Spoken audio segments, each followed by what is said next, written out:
Good morning all humans. কাল রাত থেকে প্রচুর পরিমাণে বৃষ্টি হয়েছে, ইভেন এখনও বৃষ্টি হচ্ছে। সো ভাবলাম ছাদে গিয়ে দেখি একবার ছাদের গাছগুলোর কী অবস্থা।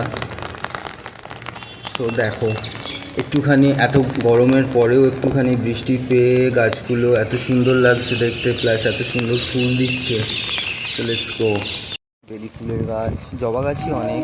ওটা হচ্ছে চন্দন তুলসী গাছ, এটা করবী ফুলের গাছ মনে হয়। লেবু গাছ, পেয়ারা গাছে, এটাও লেবু গাছ। লিচু গাছটা তো একদম শূন্য হয়ে আছে। কারিপাতা গাছ, জাম গাছ, স্থলপদ্ম গাছ, এটা হচ্ছে গন্ধরাজ ফুলের গাছ, এটাও জবা গাছ, এটাও পিঙ্ক কালারের জবা গাছ, এটাও হচ্ছে বছরে একবার যে হয়, ওই স্থলপদ্ম হয় সেই। এটা কলিকে ফুলের গাছ, গোলাপ গাছ, লজ্জাবতী গাছ, কলা গাছ, এটা হচ্ছে আমার খুব প্রিয় কলা গাছ। এখানে কিছু লিলি গাছ আছে, এখনও ফুল হয়নি, একটা দুটো দিয়েছিল তারপর আর হয়নি। এটাও হচ্ছে জুঁই ফুলের গাছ, এটা গন্ধ।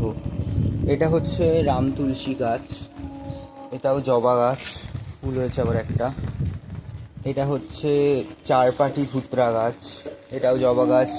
দুটো ড্রাগন ফ্রুট আছে, দু রকমের কালার, একটা পিঙ্ক একটা হোয়াইট। এটা এমনি তুলসী।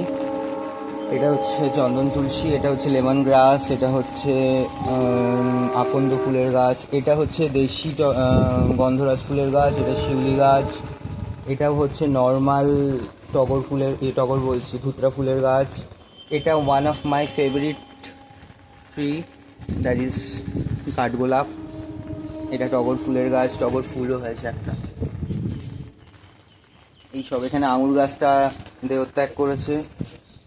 আর এটা হচ্ছে আমার সব থেকে বেশি পুরনো একটা নীলকণ্ঠ ফুলের গাছ, অনেক সার্ভিস দিয়েছে গাছটা, তাই যত